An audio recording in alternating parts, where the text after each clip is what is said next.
नमस्कार बच्चों, कैसे हैं आप सब? आशा करती हूँ आप सभी अच्छे होंगे, स्वस्थ होंगे, खुश होंगे और अपनी पढ़ाई भी अच्छे से कर रहे होंगे। जैसा कि आप सभी जानते हैं, मैं हूँ आपकी हिंदी की अध्यापिका और मैं स्वागत करती हूँ आप सभी का आईसीटी वर्चुअल क्लासरूम में। और आज हम यहाँ पर एकत्रित हुए हैं पढ़ने के लिए क्लास 10th की हिंदी। क्लास 10th की हिंदी में हम यहाँ पर सॉल्व कर रहे हैं अपना सैंपल पेपर, जिसे हमने अपने लास्ट सेशन में स्टार्ट किया था। तो ये जो हमारा सैंपल पेपर है, ये है हमारे 2024 यानी कि इसी साल का हमारा ये सैंपल पेपर है। और आप सभी को इससे काफी ज्यादा लाभ है, क्योंकि ये इसी वर्ष का है, यानी कि इस बार जिस तरह का आपका पेपर आने वाला है, ये उसी का एक सैंपल पेपर यहाँ पर दिया गया है।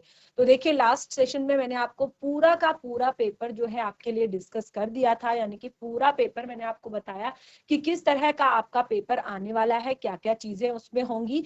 और सबसे बड़ी बात कि जो यहाँ पर ये जो दो निर्देश दिए गए हैं कि इस प्रश्न पत्र में दो खंड हैं अ तथा ब, और दोनों खंडों में दिए गए प्रश्नों के सभी उत्तर देना अनिवार्य है। तो खंड अ और खंड ब, यहाँ पर जो दो आपको दिए गए हैं, यानी कि जो आपका खंड अ है वो आपका पूरा हिंदी जो आपका, जिसमें आपका क्षितिज पाठ्य पुस्तिका आ जाती है, कृतिका पाठ्य पुस्तिका आ जाती है और आपका व्याकरण का पोर्शन आ जाता है।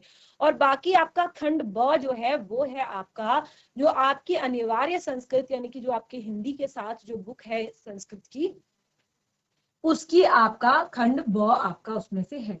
तो जिसमें मैंने लास्ट सेशन में यहाँ पर केवल आपको खंड अ डिस्कस किया था, यानी कि खंड अ में से जो चीजें हैं मैंने आपको बताई थी कि वो आपने यहाँ पर पढ़नी है। और देखिए, जैसे मैंने आपको कहा कि अगला उत्तर यथासंभव और क्रमवार ही लिखिए और प्रश्नों के अंक उनके सम्मुख दिए गए हैं। तो ये दो निर्देश ही हमारे पूरे पेपर को एक तरह से जब हम पढ़ते हैं तो फिर एक तरह से काफी हद तक हमारा सही कर देते हैं। यानी कि सबसे पहले तो आपको दोनों तरह के प्रश्नों का, दोनों खंड में दिए गए प्रश्नों के उत्तर देने हैं। और दूसरा कि आपको उतना ही, यानी कि जितना आपको पूछा गया है, जिस हिसाब से आपके नंबर वहां पर दिए गए हैं, उस हिसाब से आपने उत्तर लिखना है। ठीक है, तो देखिए, सबसे पहले जो हमारा पहला था, जिसको हम लास्ट सेशन में ही सॉल्व कर रहे थे और शुरुआत हमने की थी पढ़ने की, पहला प्रश्न जो कि है हमारा एक गद्यांश।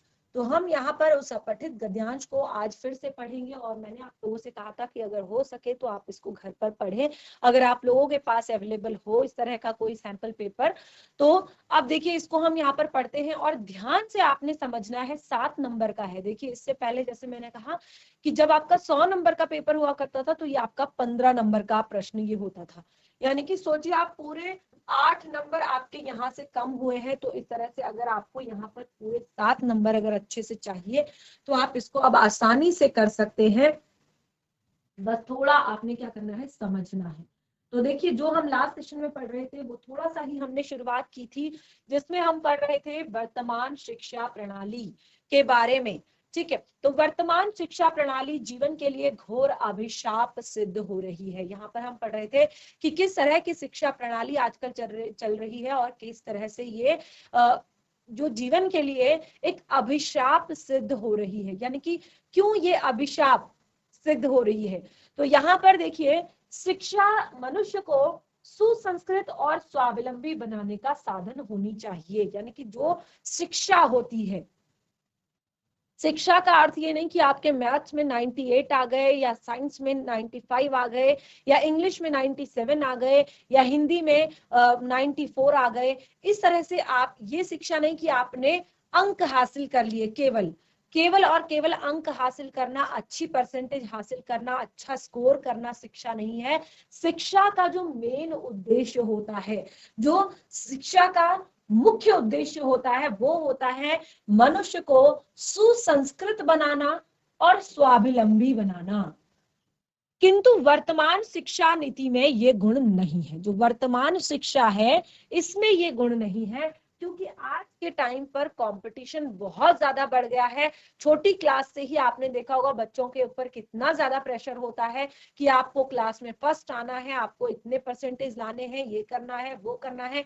उसके बाद आपकी एक्स्ट्रा को करिकुलर एक्टिविटीज में आपको एक्टिव रहना है और क्लास में आपकी कॉपी परफेक्ट होनी चाहिए, चेक होनी चाहिए। यानी कि जो शिक्षा से जुड़े हुए साधन हैं उन पर ज्यादा ध्यान दिया जाता है, कभी भी व्यक्तित्व पर, यानी कि एक नैतिक विकास जो होता है उस पर ध्यान बहुत कम दिया जाता है। वो आप आगे देखेंगे कि कैसे, कि आज का सुशिक्षित युवक वर्ग, जो आज का सुशिक्षित युवक वर्ग है, वो न केवल दूसरों के लिए बल्कि स्वयं अपने लिए भी दुखदाई है। यानी कि जबकि ऐसा होना चाहिए कि जो शिक्षित मनुष्य है, जो ज्ञान प्राप्त जिसने कर रखा है, जो ज्ञानी है, वो अपने साथ साथ दूसरों के लिए भी अच्छा होना चाहिए, यानी कि वो दूसरों के लिए भी अच्छा होना चाहिए। लेकिन यहाँ पर तो जो आज का युवक वर्ग है, शिक्षित युवक वर्ग है, ना केवल दूसरों के लिए बल्कि अपने खुद के लिए भी दुखदाई हो रहा है। यानी कि उसको भी समझ नहीं आ रहा है कि मैंने जो पढ़ाई की है वो ठीक की है या नहीं की है, उसको ये नहीं पता अभी तक, और उसका कहाँ में मुझे यूज करना है, कैसे मुझे उपयोग करना है, किस तरह से मुझे उपयोग करना है, वो उसको नहीं पता, और ना ही वो चीजें उसके व्यवहार में कहीं पर झलकती हैं। जैसे यहाँ पर कहा कि देश में बेरोजगारों, इंजीनियरों, वकीलों और वैज्ञानिकों एवं डॉक्टरों की विशाल संख्या देश के लिए अभिशाप बन गई है। यानी कि जो बेरोजगार इंजीनियर, बेरोजगार वकील, बेरोजगार डॉक्टर, बेरोजगार वैज्ञानिक, इनकी जो एक विशाल संख्या है, ये देश के लिए अभिशाप बन गई है। किस तरह से? क्योंकि अब आपने देखा होगा कि डॉक्टर तो बन गए हैं या इंजीनियर तो बन गए हैं, वैज्ञानिक तो बन गए हैं, पढ़ाई तो कर ली है, लेकिन वकील तो बन गए हैं, लेकिन क्या हो रहा है कि उन्हें प्रॉपर तरीके से अपने कौशल को दिखाने की, अपने काम को दिखाने की एक प्रॉपर उनको एक जगह नहीं मिल रही है कि कहाँ पर वो अपने काम को शो करें, कैसे वो अपने काम को दिखाएं, कैसे वो उससे अर्जन करें, धन अर्जित करें। अब देखिए, एक तो बात ये है, और दूसरी बात यह है कि आजकल सबको इंजीनियर बनना है, आजकल सबको वकील बनना है, सबको वैज्ञानिक बनना है, सबको डॉक्टर बनना है। तो इतने ज्यादा लोग पढ़े लिखे हो गए हैं कि वो चाहे, आप देखेंगे कि अगर एक, जैसे पहले होता था कि डॉक्टर की जो पढ़ाई करता था वही केवल डॉक्टर बनता था, या आपका जो इंजीनियरिंग की पढ़ाई करता था वो इंजीनियर बनता था। लेकिन आज के टाइम पे इतनी ज्यादा बेरोजगारी है कि आप देखेंगे, अगर कोई भी अगर आपका फॉर्म आता है, या कोई भी आप किसी भी फॉर्म के लिए कोई भी आपका कहीं पर नौकरी का आवेदन आता है, तो उसमें आप देखेंगे कि जितनी ज्यादा क्वालिफिकेशन मांगी रहती है, जितनी क्वालिफिकेशन मांगी रहती है, उससे भी एक तरह से वहां पर आपको पीएचडी, डॉक्टरेट, बहुत अलग अलग तरह के आपको डिग्री धारक वहां पर मिल जाएंगे, क्योंकि इतनी ज्यादा बेरोजगारी हमारे देश में बढ़ गई है। शिक्षा ने जीवन में उनमें सादा जीवन और उच्च विचार, अब देखिए सबसे बड़ी चीज जो है बेरोजगारी की, वो ये है कि इंसान के अंदर ये जो सादा जीवन और उच्च विचार वाली ये जो एक चेतना है, ये उसके अंदर नहीं है। उसके अंदर सेवा वृत्ति की भावना नहीं है। यानी कि कभी भी अगर गांव से, आज देखिए ये सिर्फ जो हमारे पहाड़ों में जो ये पलायन का सबसे ज्यादा कारण है, जो पहाड़ के पहाड़ खाली हो रहे हैं, जिन पहाड़ों पर एक टाइम पे हरियाली हुआ करती थी, और देखिए हमारे पहाड़ जो अपनी संस्कृति, अपनी सभ्यता के लिए जहां पर फेमस हुआ करते थे, आज वो पहाड़ के पहाड़ खाली हो गए हैं, उन घरों में ताले लटक गए हैं। क्योंकि जो जरा सा भी पढ़ाई कर लेता है, यानी कि थोड़ा सा भी, अगर उसने होटल मैनेजमेंट कर लिया, या उसने अगर इंजीनियरिंग की पढ़ाई कर ली, या अगर उसने डॉक्टरी की कोई पढ़ाई कर ली, या अगर उसने कोई और भी किसी भी तरह का उसने एजुकेशन हासिल कर लिया, तो उसको फिर गाँव में नहीं रहना है, उसको शहर में रहना है। यानी कि उसको शहर के तौर तरीके अपनाने हैं, शहर में रहना है, भले ही कितनी भी महंगाई की मार वो झेल रहा हो, भले ही किसी भी तरह से एक तरह से वो वहां पर अपना गुजारा चला रहा हो, लेकिन वो फिर भी गांव जाना पसंद नहीं करता, वहां पर रहकर अपने साधारण तरीके से जीवन जीना पसंद नहीं करता। उसको शर्म आती है कि अगर मैं अब पढ़ाई लिखाई करके गांव में जाऊंगा, वहां पर मैं अगर रहूंगा, तो फिर मुझे क्या बोलेंगे लोग। तो ये जो चीज है, सादा जीवन उच्च विचार वाली ये जो विचारधारा है, और सेवा वृत्ति की जो भावना है, अब वो लोगों के अंदर से खत्म होती जा रही है। जबकि पढ़ाई करते करते लोगों के अंदर ये सारी चीजें आनी चाहिए। देखिए, ज्ञानी मनुष्य कौन होता है, ठीक है, लेकिन यहाँ पे पढ़ाई या शिक्षा या ज्ञान का मतलब बिल्कुल अपोजिट हो गया है। अब लोग ज्यादातर दिखावे की प्रवृत्ति में आ गए हैं, और जैसे अन्यथा देखिए, अन्यथा वे गांवों को स्वर्ग बनाकर राष्ट्र हित कर पाते और देश की सच्ची सेवा कर पाते। देखिए, अगर ऐसा था कि अगर किसी इंसान ने, जो गांव का व्यक्ति है, वो अगर पढ़ लिख गया है, अगर उसने पढ़ाई लिखाई कर ली है, अगर वो गांव में ही रहकर कोई रोजगार लगाता, अपनी जो भूमि है गांव की उसका सदुपयोग करता, उसका, आपने देखा होगा आज के टाइम में बहुत सारे उदाहरण ऐसे धीरे धीरे उभर कर आ रहे हैं कि जो पहाड़ों की भूमि पर इस तरह से उसको कृषि योग्य बनाकर अलग अलग तरह की चीजें उगा रहे हैं और बहुत अच्छा व्यवसाय कर रहे हैं। देखिए दोनों चीजें बराबर हो रही है, यानी कि लेकिन जो एक दिखावे की प्रवृत्ति है, जो ये पलायन की प्रवृत्ति है, इसका पलड़ा थोड़ा सा भारी है, यानी कि ये ज्यादा हो रहा है और गांव की तरफ लौटना जो है वो कम हो रहा है। तो अगर ऐसा होता तो गांव को वो स्वर्ग बनाकर राष्ट्र हित कर पाते और देश की सच्ची सेवा कर पाते। तो जहां पर लोग रहेंगे, जहां पर इंसान रहेंगे, वहां पर क्या होगा, सुख सुविधाओं के बारे में भी सोचा जाएगा। वहां पर एक तरह से अगर वो अच्छे फलदार वृक्ष लगाते, फूलों के वृक्ष लगाते, और एक तरह से, क्योंकि आजकल गांव में भी दूर दूर तक सड़कें पहुंच गई हैं। ऐसा नहीं है कि पहले की तरह कि आप गांव में संसाधन नहीं पहुंच पाते हैं, अब गांव में चीजें नहीं पहुंच पाती हैं। अब जो है भले ही थोड़ा सा स्कूल्स, बड़े बड़े स्कूल आपको वहां पर नहीं मिलेंगे, बड़े बड़े हॉस्पिटल आपको अभी वहां पर नहीं मिलेंगे, लेकिन जो आपकी रोजमर्रा की चीजें हैं, जो आपकी डेली नीड्स हैं, वो आपकी काफी अच्छे से पूरी हो सकती है और काफी अच्छे से आप वहां पर जीवन व्यापन कर सकते हैं। तो अगर आप वहां पर रहे, अगर लोग वहां पर रहे, अच्छे पढ़े लिखे, अगर इंजीनियर है वो वहीं आकर बस जाए और वहीं के हित में काम करे, अगर डॉक्टर है वो वहीं पर अपना एक अच्छा क्लिनिक या अच्छा हॉस्पिटल खोल ले, अगर कोई अच्छा पढ़ा लिखा इंसान है तो वहीं पर वो एक अच्छा स्कूल खोल दे, तो क्यों नहीं हो सकता गांव भी अच्छा, गांव भी अच्छा हो सकता है। गांव में रहकर भी लोगों की अच्छे से सेवा की जा सकती है, अपने देश हित में, अपने राष्ट्र हित में काम किया जा सकता है। वर्तमान शिक्षा प्रणाली में नगरोचित तत्वों की प्रधानता है। जो आज की शिक्षा प्रणाली है उसमें नगरोचित तत्वों की प्रधानता है, जो शहर में रहने के लिए जो तत्व उचित है उनकी प्रधानता है, जबकि भारत माता ग्राम वासिनी है। लेकिन जो असली हमारा देश जो है, असली हमारे देश की जो पहचान होती है, हमारी जो भारत माता है, वो रियल में ग्राम वासिनी है। यानी कि हमारे देश को कृषि प्रधान देश कहा जाता है। आपने देखा होगा कि हमारे देश में एक तरह से काफी ज्यादा मात्रा में कृषि की जाती है, लोग खेती करते हैं और अपने पशुधन को पालते हैं और एक तरह से दुग्ध का व्यवसाय करते हैं, बाकी चीजों का व्यवसाय करते हैं। तो ये सारी चीजें कि जो हमारी भारत माता है वो ग्राम वासिनी है। यहाँ पर ग्राम विकास की योजनाओं को शहरी शिक्षण तत्व कैसे पूरा कर सकते हैं, उल्टा इससे गांव की ओर विमुखता ही जागृत हुई है।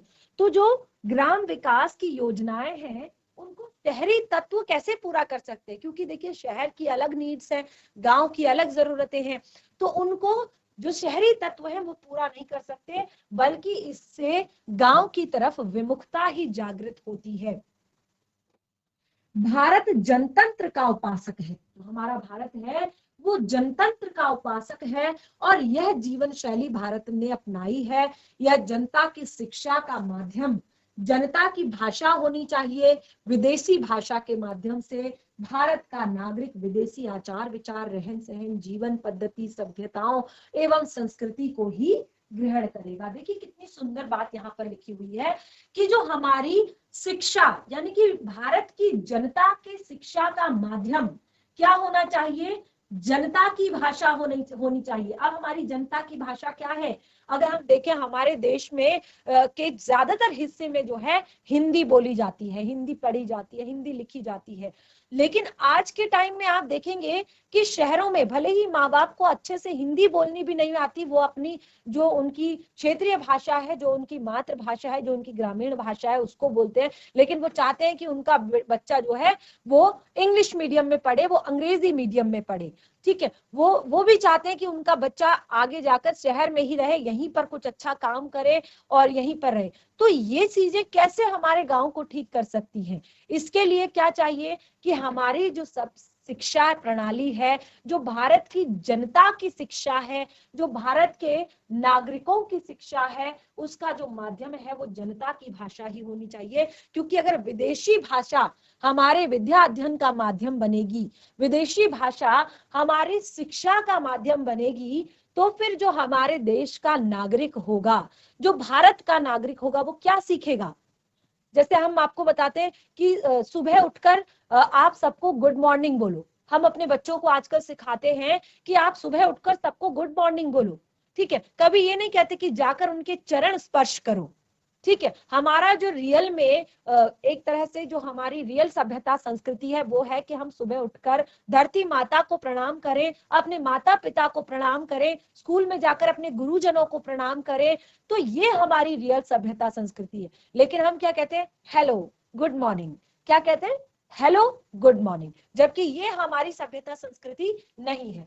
तो इसी से हम क्या सीखते हैं? विदेशी आचार विचार। फिर उसी तरह की हमारे विचार भी आते हैं, हमारा रहन सहन भी वैसा ही हो जाता है, हमारी जीवन पद्धतियां भी वैसी हो जाती हैं। और साथ ही हम विदेशी सभ्यताओं को, जैसे अब देखिए हमारे देश में त्योहारों की कमी नहीं है, साल भर हम त्योहार मनाते हैं, पूरे साल भर हमारे पास इतने सारे त्योहार हैं कि हमें, मुझे लगता नहीं कि किसी विदेशी त्योहार को मनाने की जरूरत है। आपने देखा होगा जब हमारा नया साल शुरू होता है, हमारा नया साल शुरू होता है जो चैत्र के आपके चैत्र का जो नया संवत शुरू होता है, आपने देखा होगा हिंदी महीनों के नाम। तो हिंदी महीनों में जो चैत्र माह होता है वहां से हमारा नया नव वर्ष स्टार्ट होता है। और सबसे पहले हमारे शारदीय नवरात्र आते हैं, यानी कि जो हमारे नवरात्र होते हैं वो आते हैं। उसके बाद धीरे धीरे इस तरह से जन्माष्टमी हमारी आती है, रक्षाबंधन आता है, और फिर उसके बाद धीरे धीरे आगे को फिर पूरे साल भर हम त्योहार मनाते रहते हैं। कभी हमारी होली, कभी दिवाली, कभी आपके एक तरह से गणेश चतुर्थी, कभी कुछ कभी कुछ, कभी दुर्गा पूजा, कभी रामनवमी, कभी दशहरा। तो पूरे साल भर हम क्या करते हैं? त्योहार मनाते रहते हैं पूरे साल भर। लेकिन फिर भी आजकल हमारी सभ्यता क्या बन गई है कि हम अंग्रेजी त्योहारों को भी मनाते हैं। ये ऐसा नहीं कि हम, क्योंकि हमारा देश जो है यहाँ पर सभी धर्मों के लोग रहते हैं, सभी अलग अलग जो लोग तरह के लोग रहते हैं।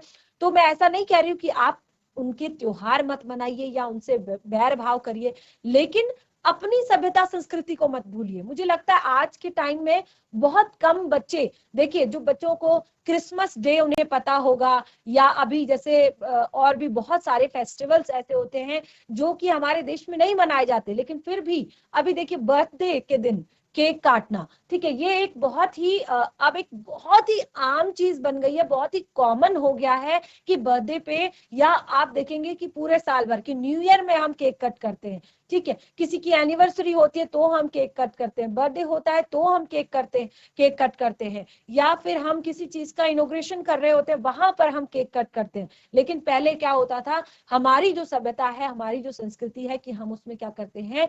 पूजा करते हैं। हमारी सभ्यता संस्कृति में सबसे पहले गणेश जी की आराधना की जाती है, पूजा की जाती है, संस्कार पूजा, वहां पर उसका तब जाकर उसका कोई भी उद्घाटन किया जाता है, भगवान को भोग लगाया जाता है, मंदिर जाया जाता है, ठीक है। लेकिन अब ये चीजें धीरे धीरे क्या हो रही हैं? बदल रही हैं, चेंज हो रही है। क्यों? क्योंकि हम उसी तरह की शिक्षा ग्रहण कर रहे हैं, उसी तरह की चीजें हमारे आचार विचार उसी तरह के हो रहे हैं। तो इस तरह से, ठीक है, हम उपनिषदों और वेदों का आदर इसीलिए नहीं करते कि हमारे ये दर्शन ग्रंथ हैं, ज्ञान के आगार हैं, अपितु इसलिए करते हैं। मैक्स मूलर, अरे बेल्वेट्स्की ने इनकी प्रशंसा की है। हम अपने दर्शन ग्रंथों को संस्कृत में नहीं, अंग्रेजी के माध्यम से पढ़कर गौरवान्वित होते हैं। यानी कि हमारे जो दर्शन ग्रंथ हैं आज के टाइम में, कि हमें संस्कृत नहीं आती और हम उनको नहीं पढ़ सकते, तो या तो हम उनका हिंदी अनुवाद पढ़ते हैं या फिर हम उनका अंग्रेजी अनुवाद पढ़ते हैं, ठीक है। उससे हमें समझ में आ जाता है कि ये हमारे ग्रंथ हैं। हम अपनी भाषा में उन्हें नहीं पढ़ते हैं। क्यों नहीं पढ़ते हैं? क्योंकि हमने कभी वो भाषा पढ़ी ही नहीं। हम तो इंग्लिश मीडियम स्कूल में पढ़े हैं, हमने अंग्रेजी में सीखा है, हम बचपन से ही अंग्रेजी में विचार कर रहे हैं, सोच रहे हैं अंग्रेजी में, तो फिर कैसे हम ये सारी चीजें कर पाएंगे? तो ये था हमारा एक अपठित गद्यांश, और मैं आशा करती हूँ कि आप लोगों को ये अच्छे से समझ आया होगा। तो वहां पर आपने एग्जाम में इतना टाइम नहीं लगाना है, लेकिन आपने समझ कर पढ़ना है, ठीक है ना। आपने, क्योंकि उस टाइम पे जैसे मैंने कहा थोड़ी सी घबराहट रहती है बच्चों के अंदर, लेकिन बिल्कुल भी घबराना नहीं है। और जैसे अभी हम यहाँ पर 3-4 सैंपल पेपर सॉल्व कर लेंगे तो तब तो फिर आपका डर बिल्कुल निकल जाएगा। आपको ऐसा लगेगा कि ये सारे पेपर तो हम पहले सॉल्व कर चुके हैं, कुछ भी नया नहीं है, ठीक है। तो इसीलिए यहाँ पर मैंने ये बहुत अच्छे से आपको एक्सप्लेन किया, काफी कुछ अच्छे से समझने को भी मिल जाता है। और उस टाइम पे आपने थोड़ा सा इसको ध्यान से समझना है। तो देखिए यहाँ पर 5 प्रश्न दिए गए हैं, और जैसे मैंने बताया कि आपके 2 और 2 नंबर के 2 प्रश्न हैं, और एक नंबर का 3 के 3 प्रश्न हैं। अब देखिए यहाँ पर मुझे लगता है कि आप तीनों प्रश्नों के उत्तर बहुत अच्छे से दे सकते हैं। जैसे हमने कहा, वर्तमान शिक्षा प्रणाली जीवन के लिए घोर अभिशाप कैसे सिद्ध हो रही है। तो देखिए अभी ये जो आंसर है ये आप देंगे, और इससे मैं थोड़ा सा ये अनुमान लगा पाऊंगी कि आप लोग जो है, आप लोगों ने समझा, जितना मैंने आप लोगों को बताया आप लोगों ने सुना, आप लोगों ने समझा। जीएचएस धौलपुर, जीएचएस धौलपुर, क्या बच्चे आप मुझे सुन पा रहे हैं? जीएचएस धौलपुर, हैंड रेस करेंगे बच्चा, माइक लेगा कोई भी एक बच्चा, यस माइक लेगा कोई भी एक बच्चा। Good morning ma'am. Very good morning बच्चे, क्लास 10th के बच्चे हैं आप? Yes ma'am. कैसी चल रही है बच्चे आपकी तैयारी? मैम अच्छी। चलिए वेरी गुड, बहुत अच्छे, इसी तरह से मेहनत करते रहिए। और कोई भी डाउट होता है, जैसे मैं आप लोगों से कहती रहती हूँ, कोई भी डाउट होता है आपको हिंदी से रिलेटेड, आपको व्याकरण से रिलेटेड, तो आप जरूर यहाँ पर क्लियर करें। तो देखिए अभी हमने यहाँ पर ये एक अपठित गद्यांश पढ़ा था जिसको आप ध्यान पूर्वक सुन रहे थे। तो यहाँ पर पहला प्रश्न है इससे रिलेटेड कि वर्तमान शिक्षा प्रणाली जीवन के लिए घोर अभिशाप कैसे सिद्ध हो रही है।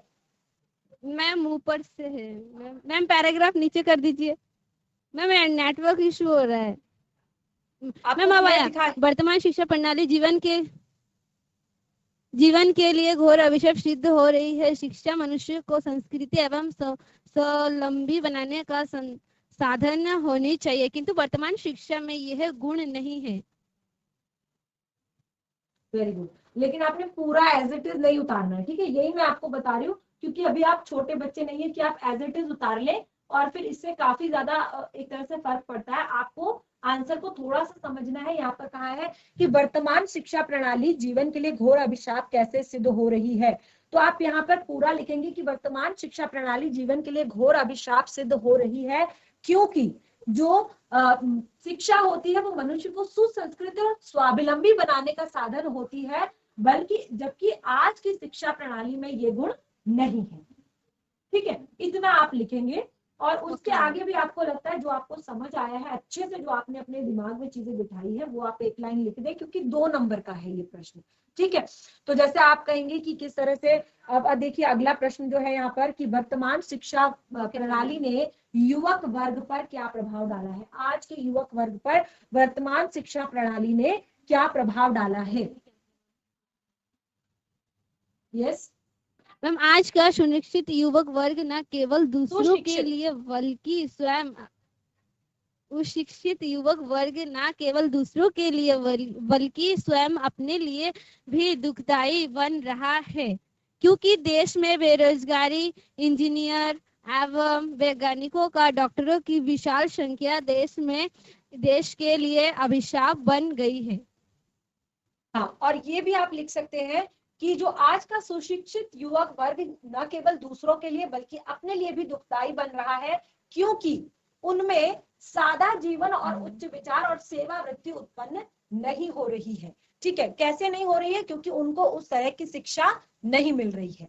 ठीक है ना, आज उनको केवल, उनको शिक्षा क्या चाहिए कि उनको आगे जाकर डॉक्टर बनना है, उनको आगे जाकर इंजीनियर बनना है। उनमें वो जो नैतिकता है, वो जो सदाचार है, जिसका विकास होना चाहिए, एक अच्छा इंसान। देखिए हम अगर डॉक्टर हैं तो उसके साथ साथ हमें अच्छा इंसान भी होना चाहिए। ठीक है, जो हम, जिससे हम लोगों की प्रॉब्लम्स को समझे, उनकी परेशानियों को समझे, उनकी समस्याओं को समझे।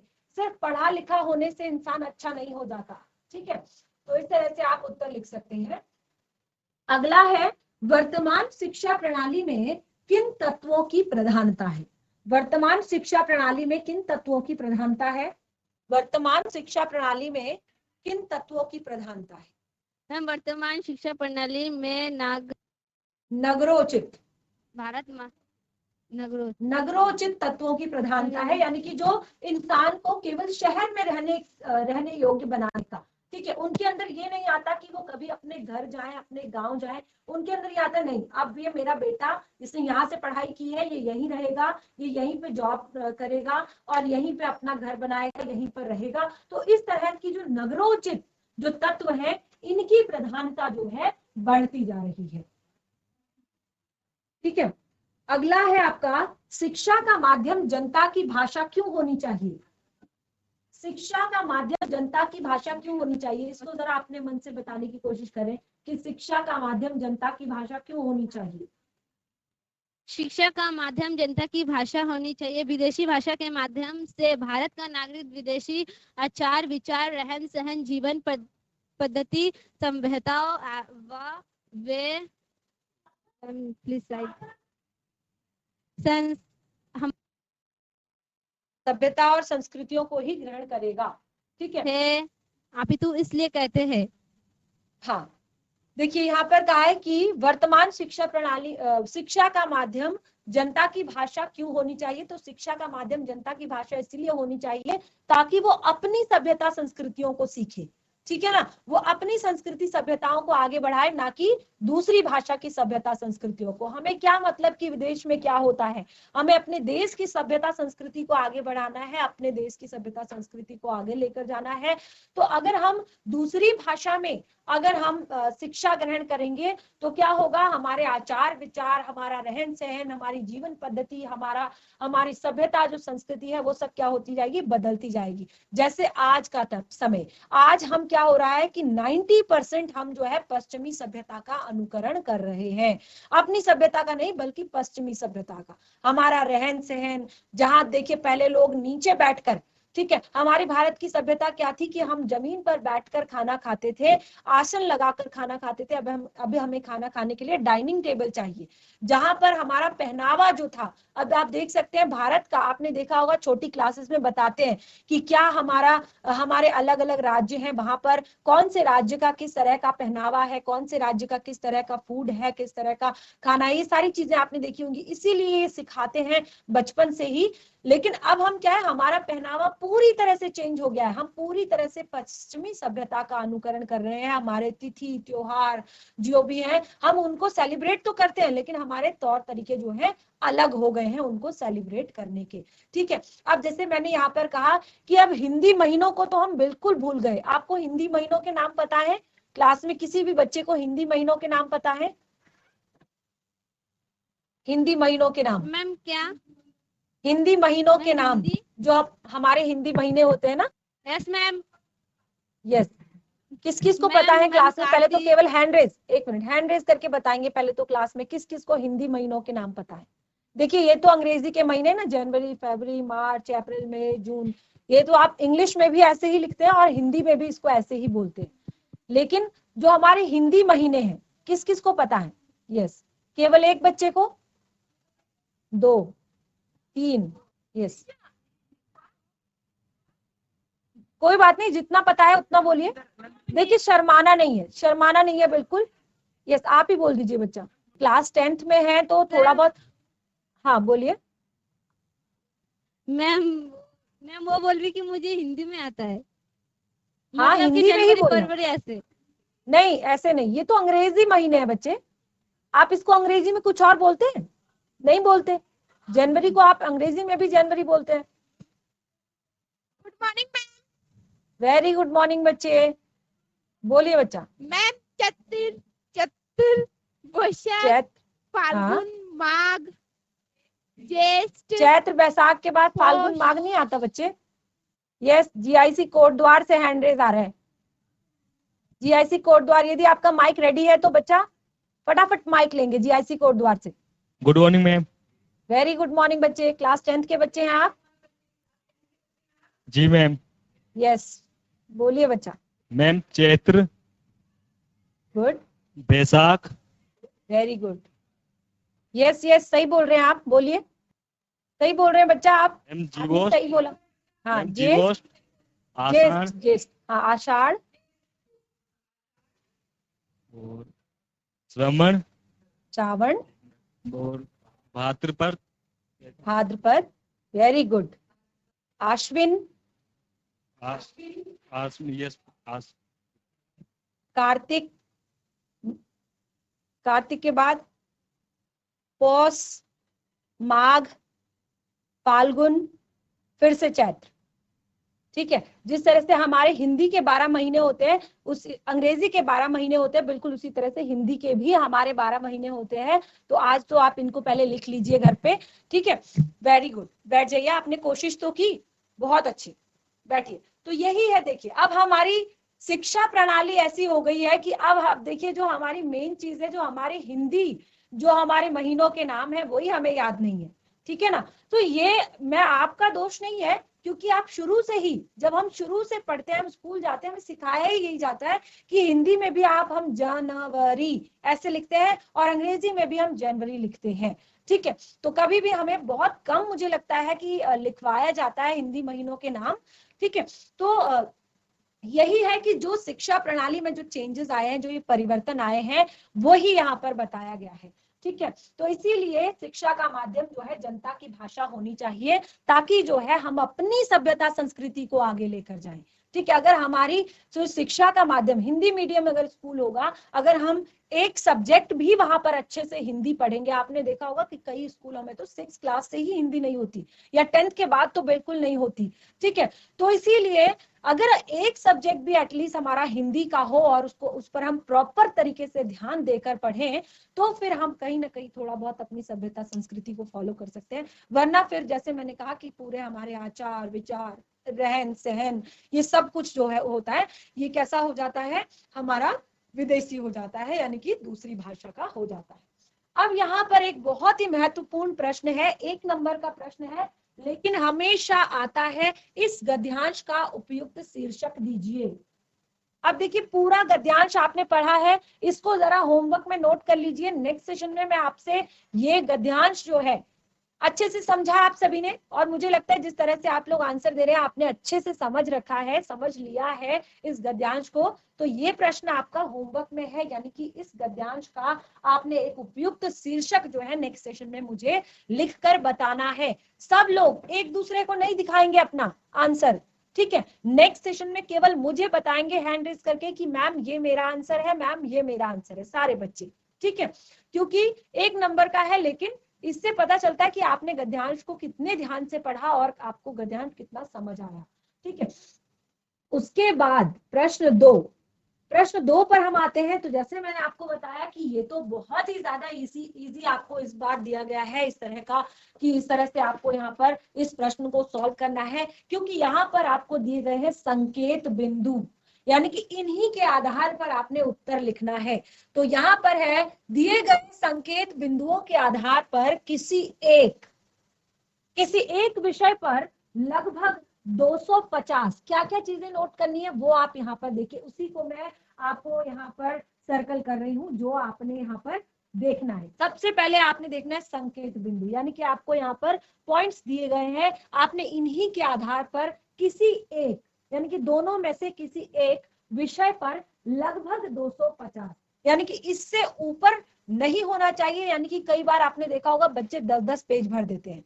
ठीक है, तो आपने 10 पेज नहीं भरने हैं निबंध में, केवल आपने 250 शब्दों में एक अच्छा सा निबंध लिखना है। किसके साथ? इन संकेत बिंदुओं के साथ। जैसे आपको दिया गया है, हमारी राष्ट्रीय एकता, बहुत ही सुंदर टॉपिक है हमारी राष्ट्रीय एकता, और इसमें आपने देना है, सबसे पहले प्रस्तावना देनी है। तो प्रस्तावना में आप क्या लिखेंगे? हमारे राष्ट्र के बारे में लिखेंगे, हमारी राष्ट्र की एकता के बारे में लिखेंगे। ठीक है, उसके बाद सेकंड टॉपिक है आपका राष्ट्रीय एकता अखंडता की आवश्यकता। क्यों हमारे देश में राष्ट्रीय एकता और अखंडता की आवश्यकता है? ठीक है, तो किस तरह से आप अपने देश के जो थोड़ा बहुत हमारे देश का इतिहास है उससे, और बाकी जो घटनाएं होती हैं उनसे जोड़कर, समझकर आप ये राष्ट्रीय एकता और अखंडता की आवश्यकता के अंदर थोड़ा बहुत जो चीजें लिख सकते हैं, लेकिन अच्छा लिखना है, बहुत सारी बातें नहीं बनानी है। अगला है राष्ट्रीय एकता का वर्तमान स्वरूप।